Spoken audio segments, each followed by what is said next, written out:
마가복음 1장 2절에서 5절까지 말씀을 함께 읽고 있습니다. 선지자 이사야를 보라, 내가 내 사자를 내 앞에 보내노니 저가 내 일을 얘기하라. 광야에 지는 자의 소리가 있어 가로되 너희는 주의 길을 얘기하라. 그의 첩경을 평탄케 하라. 기록된 것과 같이 심지어 요한이 이르러 광야에서 죄사함을 받게 하는 회개의 진리를 전파하니 온 유대 지방과 예루살렘 사람이 다 나아가 자기 죄를 자복하고 요단강에서 회개의 진리를 받았더라. 오늘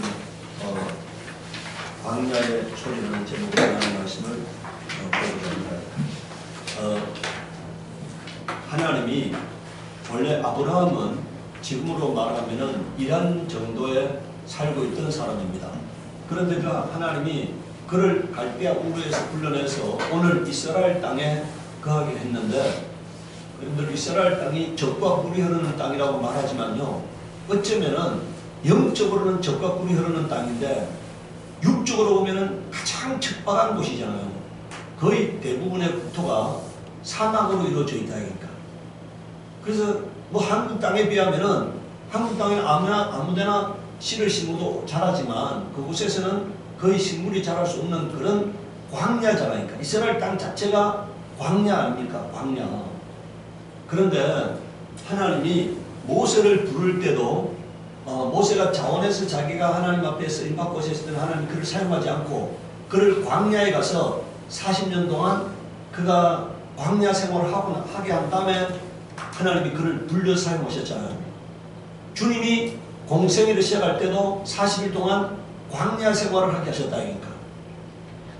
바울이 여러분들 우리가 예수 그리스도를 다메섹 도상에서 만났습니다. 그리고 그는 아라비아 광야에 가서 3년 동안 있었다고 말하고 있습니다.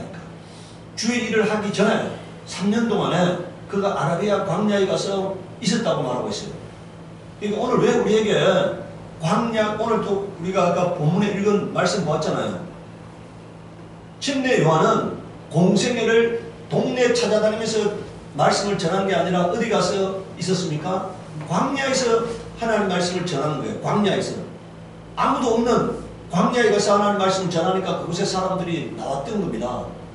오늘 우리가 신앙생활은 광야 같은 인생을 거치지 않으면 인간이 되지 않아요. 오늘 어제 제가 보니까 그룹에 또 3세가 이렇게 마약을 하다가 구속됐다고 나왔어요. 지금 거의 여러분들 우리가 대기업의 자손들을 보면은 다 그런 형태를 살잖아요. 인생은 광야 같은 삶을 통과하지 않으면 사람이 되지 않습니다. 우리가 여러분들 속담에 뭐라고 말합니까? 개구리 올챙이 시절 모른다 이런 얘기 하잖아요. 그 올챙이 시절이 기억될 때만이 자기의 정체성을 깨닫게 되고 자기가 흩은 짓 안 하는 삶을 살게 되는 것입니다. 오늘은 우리가 이 광야라는 게 무엇을 의미하느냐에 대해서 보고자 합니다. 이스라엘 사람들이 광야 생활을 할 때 어떻게 살았느냐? 시편 78편 15절 38절에 보니까 광야에서 바위를 쪼개셔서 깊은 샘에서 솟아오르는 것과 같이 물을 흡족하게 마시게 하셨다. 안식에서 시냇물이 흘러나오게 하시며 강처럼 물이 흘러내리게 하셨다. 그러나 그들은 계속하여 하나님께 죄를 짓고 가장 높으신 분을 광야에서 거역하였으며, 자, 하나님이 주시는 환경을 맛보면서도 뭐라고요? 이 광야는요, 여러분들이 생각해, 광야는 결핍이 있는 곳입니다. 광야는 춥고 배고픈 곳이라니까. 광야에 먹을 것이 없잖아요. 광야는 낮에는 뜨겁고 밤에는 추운 곳이다. 그러니까. 여러분들 하나님이 왜 이스라엘 사람들을 광야로 인도하셨느냐? 그곳은 하나님을 의지하지 않으면 살 수 없는 환경이니까. 그곳에 하나님의 전능하심을 나타내기 위함입니다. 그곳에서 하나님과 우리가 영적으로, 아까 여러분들 이스라엘이라는 나라가 뭐랬습니까? 육적으로는 아주 척박한 환경이고 영적으로는 젖과 꿀이 흐르는 땅이니까. 보기 나름으로 여러분들 보기에 따라서 그곳은 적과 여러분들 환경을 보면은 척박한 환경이 영적으로는 적과 꿀이 흐르는 땅이 될 수가 있고 육적으로는 뭐라고요? 이거는 척박한 환경이잖아요. 그러니까. 하나님이 함께 하시면은 적과 꿀이 흐르는 땅이 되는 거고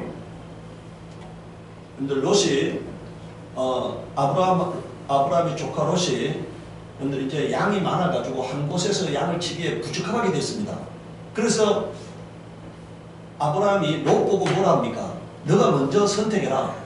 너가 좋은 곳을 너가 이쪽으로 가겠다. 나는 이쪽으로 가겠다. 그래서 롯은 소돔과 고모라가 너무너무 아름다워하니까 거기는 물도 풍족하고 푸른 초장도 있고 해서 그래서 소돔과 고모라를 선택한 거잖아요. 그러니까. 눈에 보기에 좋은 곳을 선택한 거잖아요. 그런데 그 하나님이 소돔과 고모라를 멸할 때 롯은 모든 재산을 다 내어놓고 나와야 하는 사람이 되었고 아브라함은 반대 장소를 선택했기 때문에 소돔과 고모라를 멸할 때 아무런 문제가 없었던 거잖아요. 그러니까. 오늘 우리가 영적 눈하고 육적 눈으로 바라보는 세계가 다르다는 사실입니다. 그러니까. 자, 18절에 보세요. 마음속으로 하나님을 시험하면서 입맛대로 먹을 것을 요구하였다. 그들은 하나님을 거스르면서 하나님이 무슨 능력으로 이 광야에서 먹거리를 공급할 수 있으랴. 하나님께서 이스라엘을 광야로 인도하시면요 하나님의 전능하심을 알게 하려 함이에요. 여러분 오늘 우리 인생에 어려움이 다가왔다는 것은요 하나님이 내 영혼과 깊은 교제를 하기 위함이라고 생각해야 합니다. 내 영혼에 아픔이 다가왔다. 내 영혼에 인생에 막힘이 다가왔다. 이건 하나님께서 나의 영혼과 영적으로 깊은 교제를 하기를 원하는 시간이니까. 그 기간을 잘 통과하게 되면요 아주 아름다운 인생이 열려질 수가 있어요. 그런데 그 기간을 불평불만으로 시간으로 생각하게 되면은 그 사람에게는 하나님과의 만남의 시간이 이루어질 수 없으니까. 저도 지난 코로나 와가지고 3년 동안에 그야말로 인생의 광야 같은 삶을 살아왔습니다. 거의 3년간 제 개인 소득이 거의 하나도 없는 그런 삶을 사회상 살아왔으니까요. 여러분들 어쩌면 제가 돈을 빌려가지고 연구소 운영에 돈을 써야 하고 뭐 이런 삶을 살아왔으니까. 그런데 제 마음속에 항상 하나님께 대한 감사가 넘쳐요. 그리고 제가 며칠 전에 밴드에다 실어놨잖아요. 한 번도 내 인생을 실망시키신 적이 없는 하나님을 나는 찬양한다니까. 항상 내 영혼에 한 번도 내 이 세상을 살아오면서 나의 삶에 한 번도 나를 실망시키지 없으신 하나님을 찬양한다니까. 근데 우리가요, 엘리야가 근데 사막에 갔습니다. 그때 그 공고한 삶이잖아요. 이세벨이 엘리야를 죽이려고 하니까 사막에 동굴 속에 가 있는데 하나님이 그때 까마귀를 시켜서 먹을 것을 물어다 주잖아요. 만약 여러분들 엘리야가 풍족한 삶을 살아왔다면 하나님의 그 전능하심을 느낄 수가 없어요. 그런데 그 공고한 삶 가운데서 하나님의 전능함을 경험하는 겁니다. 그러니까. 영적 하나님의 음성이 들려올 수 있는 거예요. 그러니까. 육적인 환경이 형통할 때는 영적 음성이 들려오지 않습니다. 그러니까. 근데 육적으로 공고해지게 되면은 영적 하나님의 음성이 들려오게 되는 거예요. 그러니까. 여기 보십시오. 20절에 그가 바위를 쳐서 물이 솟아나오게 하고 그 물이 강물이 되게 하여 세차게 흐르게 하였지만 그가 어찌 자기 백성에게 밥을 줄 수 있으며 고기를 먹을 수 있으랴 하고 말하였다는 데 보십시오. 한 바위를 쪼개는 하나님, 그 바위에서 샘이 솟구쳐가지고 강이 되게 하는 하나님을 바라보면서도 사람들이 뭐 했다는 거예요? 이 많은 사람을 하나님이 어떻게 먹일 수가 있겠느냐, 이 광야에서 먹일 수 있겠느냐 이렇게 말했다는 거예요. 하물며 모세마저도요 하나님께서 그냥 아주 고기가 먹기 싫을 만큼 먹이겠다니까 하나님이 어떻게 말합니까? 모세가 뭐란 말이에요? 그게 가능한 일입니까? 네? 저는 어쩌면 그런 생각합니다. 모세가 그 말을 했기 때문에 모세는 가나안 땅에 못 들어간 거예요. 그게 가능한 일입니까? 하나님의 전능하심을 믿지 않았기 때문에 모세가 가나안 땅에 못 들어간 겁니다.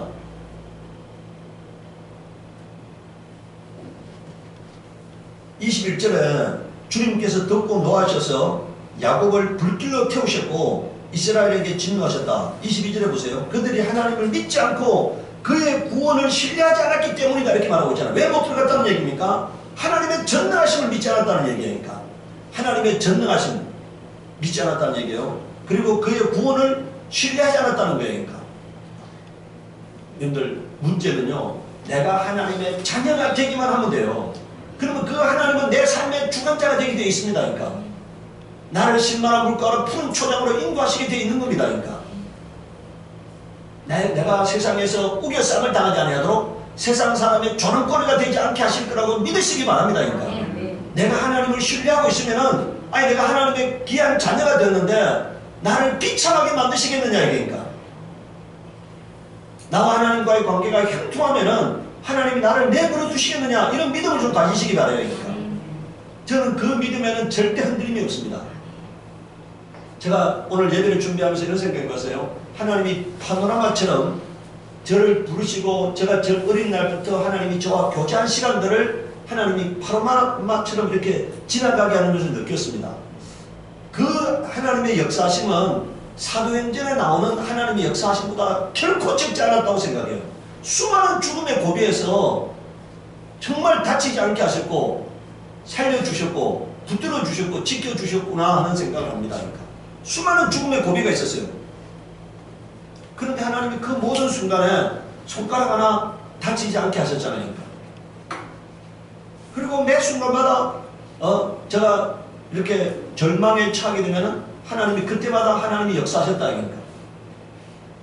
그래서 오늘 여러분들 여기 22절에 그들이 하나님을 믿지 않고 그의 구원을 신뢰하지 않았기 때문에 하나님이 노하셨다고 하는 겁니다. 그러니까.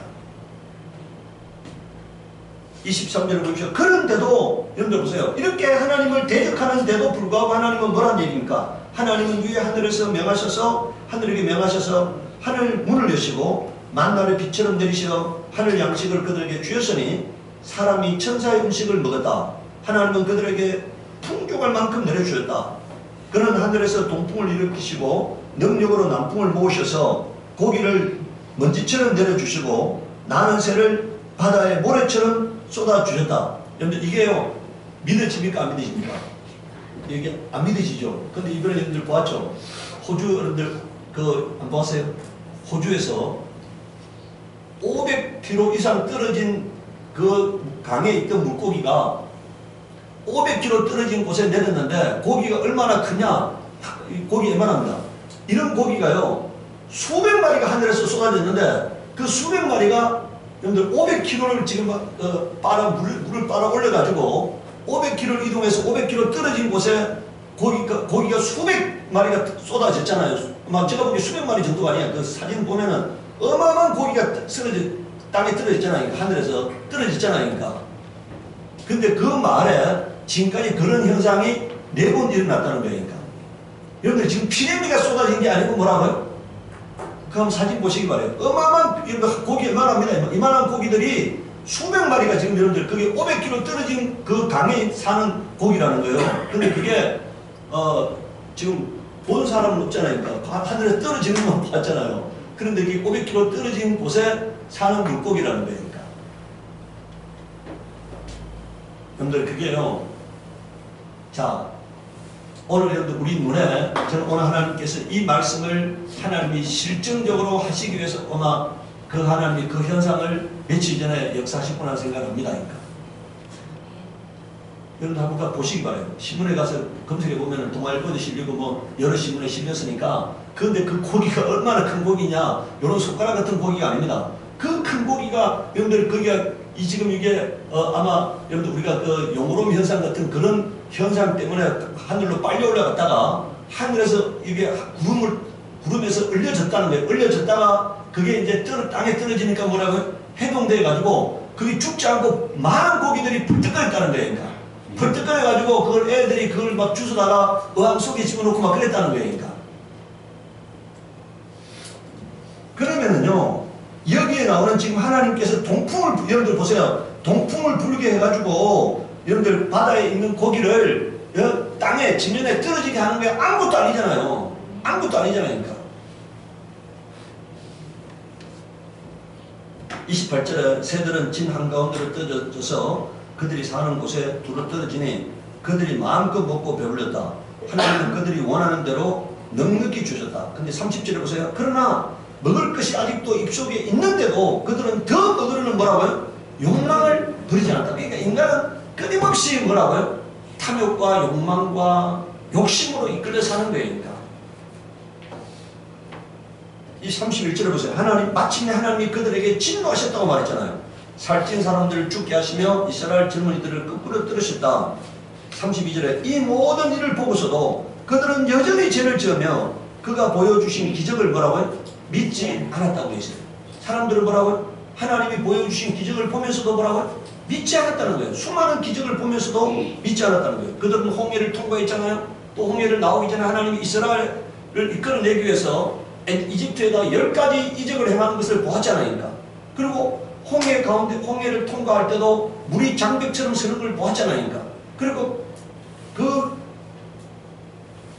광야에서 하나님이 역사하시는 불기둥과 구름기둥도 보았잖아요. 수많은 이적을 보았는데도 그걸 믿지 않았다는 거예요. 그래서 그들의 생애는 헛되이 끝났으며 그들은 남은 날을 두려움 속에서 보냈다. 하나님께서 그들을 진멸하실 때 그들은 비로소 하나님을 찾았으며 돌아와서 하나님께 빌었다. 그제서야 그들은 하나님이 그들의 반석이심과 가장 높으신 하나님이 그들의 구원자이심을 기억하셨다. 근데 이게 한번 보세요. 36절에 뭐라고 말하고 있습니까? 그러나 그들은 입으로만 뭐라고요? 여기 뭐라 되어 있습니까? 입으로만 하나님을 아첨하고 혀로만 하나님을 쏘일 뿐이었다 이렇게 되어 있잖아요. 중심이 하나님을 향하지 않았다는 얘기예요. 제가 며칠 전에 밴드에다 실어놨잖아요. 경고라는 제목으로 제가 아침에 밴드에다 실어놨잖아요. 북한이 핵무기로 한국을 위협하고 있습니다. 저는 그렇게 생각해요. 북한의 핵무기가 문제가 아니고요. 하나님이 이 땅에서 희망을 적을 때가 끝나는 날입니다. 하나님이 이 땅에 희망을 갖고 있으면 절대로 북한의 핵무기는 이 땅을 유린하는 도구가 될 수 없지만 하나님이 이 땅에 희망을 적는 날, 이 땅에 더 이상 하나님이 더 이상 기대할 것이 없다고 희망을 적는 날이 북한의 핵무기가 이 땅을 유린하는 날이 될 것입니다. 그러니까. 이 땅의 그리스도인들이 하나님을 경외하고 하나님 앞에 바르게 살려고 하고 하나님 뜻 앞에 무릎 꿇을 때는 하나님이 희망을 적을 수가 없어요. 그런데 이 땅의 사람들이 입으로만 하나님을 사랑한다고 하면서 마음과 삶은 하나님, 오늘 보십시오. 혀로는 하나님을 속일 뿐이었다 이렇게 말하고 있잖아요. 어쩌면 이 땅의 그리스도인들이 그런 삶을 살고 있는 거예요. 37절 보십시오. 그들의 마음은 분명히 그를 떠났으며 그가 세우신 언약을 뭐라고요? 믿지도 않았다고 말하고 있잖아요. 어쩌면 이 땅의 그리스도인들이 이런 이중적인, 그래서 예수님은 그런 사람들을 상대로 뭐랍니까? 외식하는 자들이라고 말씀하셨잖아요. 외식하는 자들. 오늘 우리가 하나님은 우리의 중심을 보시는 하나님이시기 때문에 내 중심이 하나님을 진실로 사랑하는 자가 되어야 합니다. 시편 106편 14절 보면은 광야에서 욕심을 크게 발하여 사망에서 하나님을 시험하였도다고 정언하고 있습니다. 이제 두 번째, 그러면은 광야는 어떤 곳이냐 이게니까 믿음의 훈련소라고 오늘 정의할 수가 있습니다. 광야는 믿음의 훈련소다 이니까.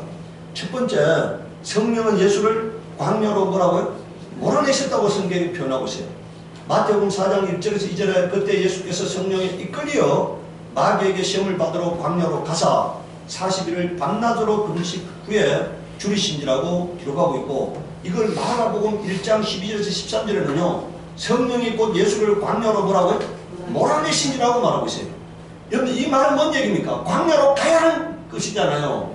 광야로 가야 하기 때문에 몰아내신 거잖아요. 이건 예수님의 뜻이 아니고 뭐라고요? 성령의 뜻이잖아요. 그러니까 몰아내셨다고 말하고 있어요. 오늘도 우리가 마찬가지입니다. 오늘 우리가 광야 같은 인생길을 걷지 않으면은 진정 거듭남이 없다는 얘기입니다. 진정 거듭나려면은 광야 같은 인생길을 걸어야 합니다.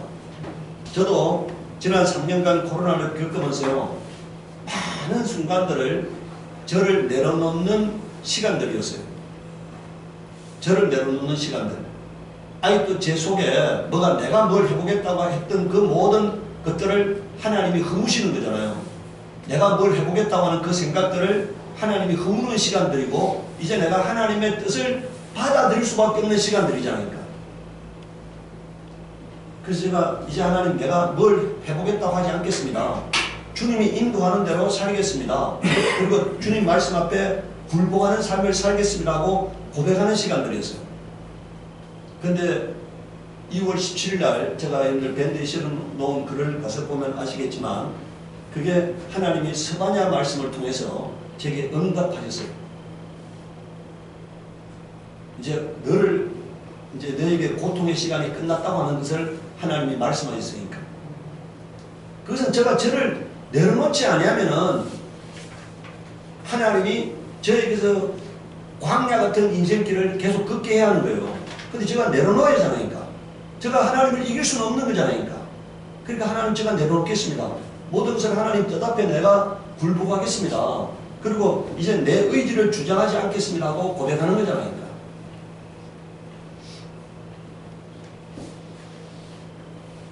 오늘 우리가 여러분들 고난의 시간이 짧아지려면 뭘 해야 한다고요? 하나님, 내가 하나님 뜻 앞에 나를 굴복시키겠습니다. 이게 오늘 여러분들 고난의 시간을 줄이는 방법이에요. 두 번째요. 광야는 공고한 곳입니다.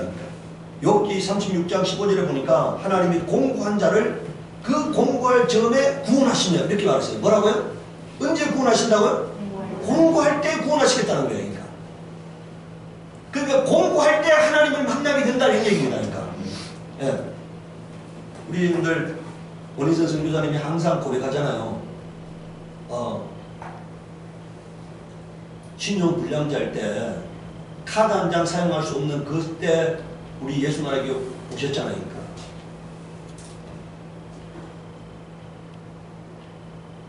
그 하나님의 말씀에 굴복하면은 제가 우리 원인선 선교사님 요새 뭘 나눠줄 수 있는 사람이 된 거에 대해서 제가 감사합니다. 뭘 나눠줄 수 있는 사람, 내 것을 갖고 뭘 누구한테 나눠줄 수 있는 사람이 됐다는 거에 대해서 감사한 거예요. 오늘 우리가 마찬가지예요. 내가 여기 보십시오.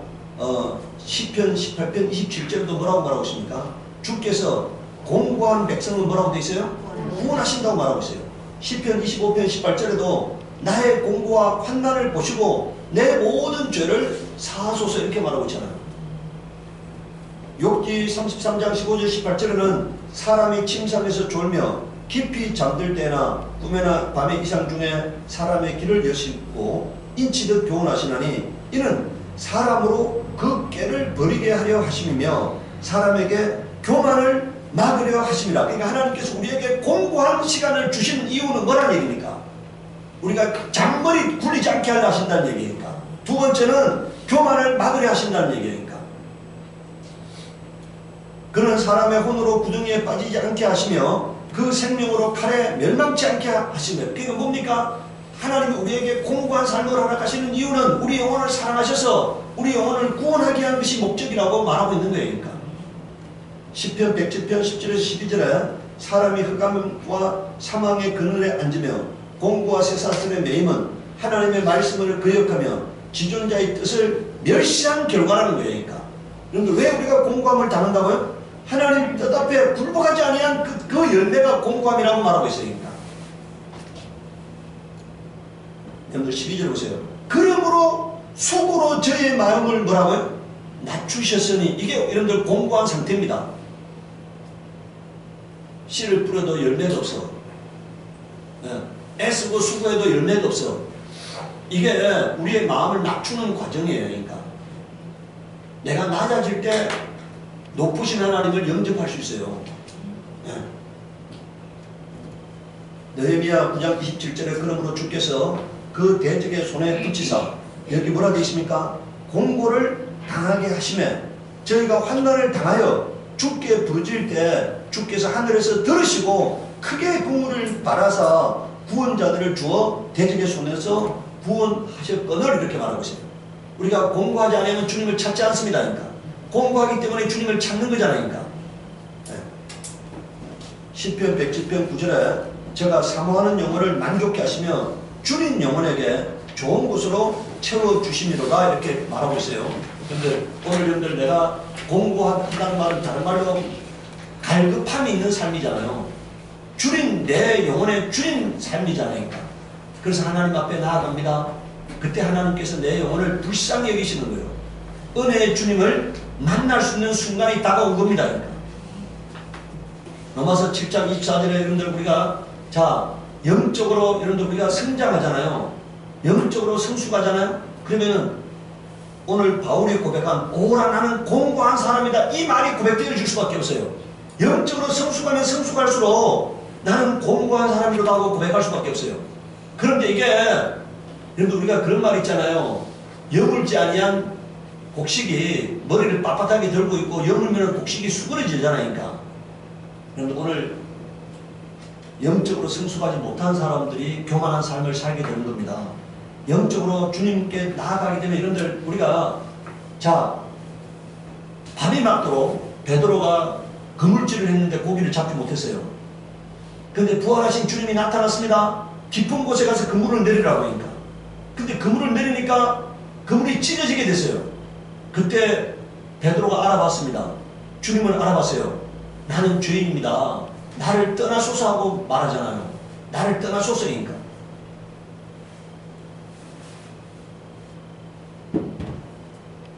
여러분들 기도원도 주님을 만났을 때 성경에 주님을 만난 모든 사람들이요 그 너무너무 크신 주님 앞에 감당이 안 돼서 죽게 되었다. 나를 떠나소서 이렇게 말을 해요. 감당이 안 돼가지고 내가 작아지려면은 크신 주님을 만나지 않으면 내가 작아질 수가 없어. 크신 주님을 만나면 나의 초라함과 나의 부족함과 나의 연약함과 나의 모든 허물이 그 크신 주님 앞에서는 드러날 수밖에 없어요. 그러니까. 세 번째, 광야는 하나님만 의지해야 살 수 있는 곳입니다. 신명기 1장 29절 31절에 그때 내가 당신들에게 이렇게 말하였습니다. 그들을 무서워하지도 말고 두려워하지도 마시오.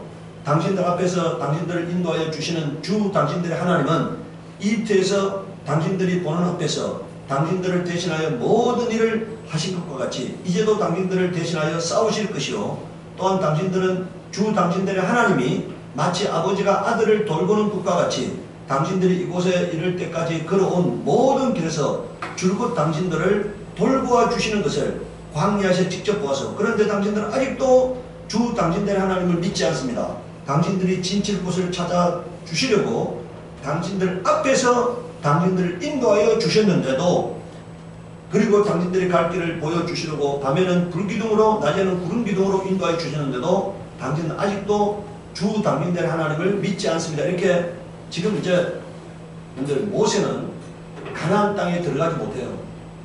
그래서 이제 마지막 유언을 하고 있는 겁니다. 그러니까. 자기는 이제 더 이상 인도할 수가 없어. 하나님이 그를 죽이시기로 모세를 이 가나안 땅 이쪽 편에서 이제 모세를 죽이기로 작정하셨어요. 그래서 이제 모세가 마지막 이스라엘 사람들에게 유언 같은 얘기를 하고 있는 겁니다. 여기서 여러분들 뭐라고 말하고 있어요? 우리보다 먼저 앞에서 행하셨다는 거예요.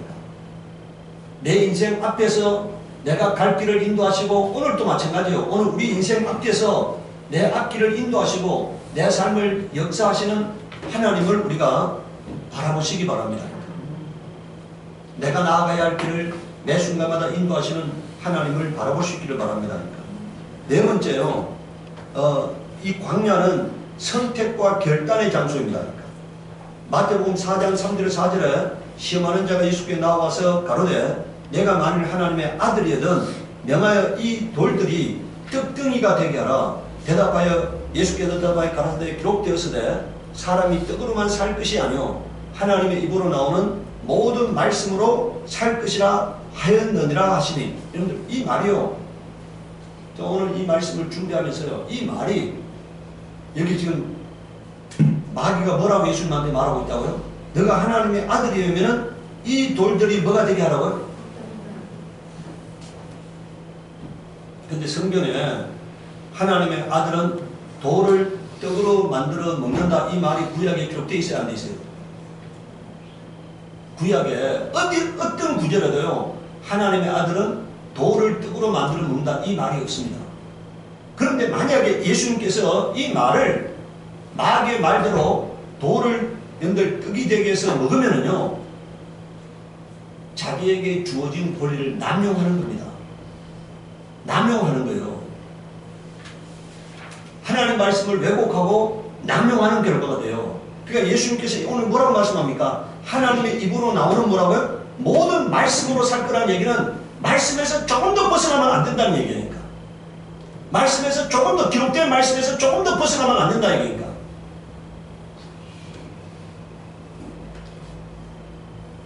오늘은 우리가요, 말씀이 우선인 삶을 살아요.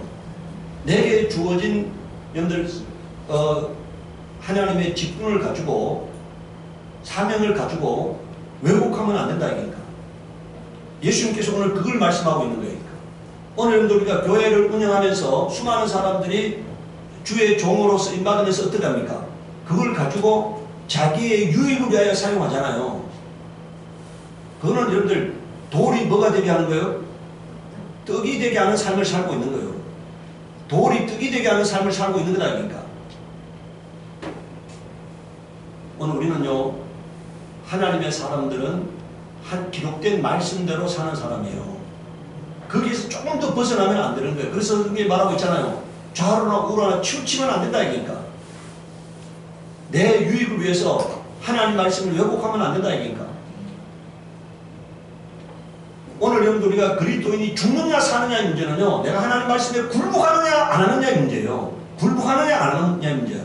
하나님 말씀에 굴복하면은 영원히 사는 거고, 굴복하지 아니하면은 내가 주인이 되는 거야. 그러니까 하나님이 내 삶의 주인이 되야 하는데, 내가 하나님 위에 있는 내가 주인이 되는 삶이 되는 겁니다. 하나님 말씀에 굴복하지 아니하면은 내가 주인이 되는 거예요.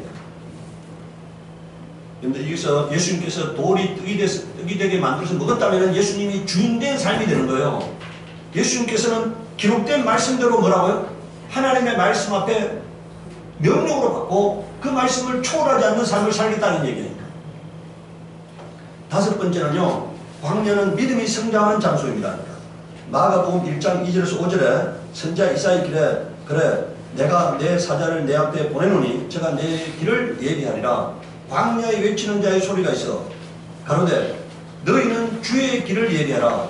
그의 첩경을 평탄케 하라. 자, 오늘 우리에게 여러분들 광야, 내 인생에 들려와야 할, 내가 만약 오늘 광야의 삶을 통과하고 있다면 내 귀에 들려와야 할 말씀이 어떤 말씀이라고 합니까? 주의 길을 예배하고 그 길에 그의 첩경을 뭐라고요? 평탄케 하는 삶을 살아야 합니까?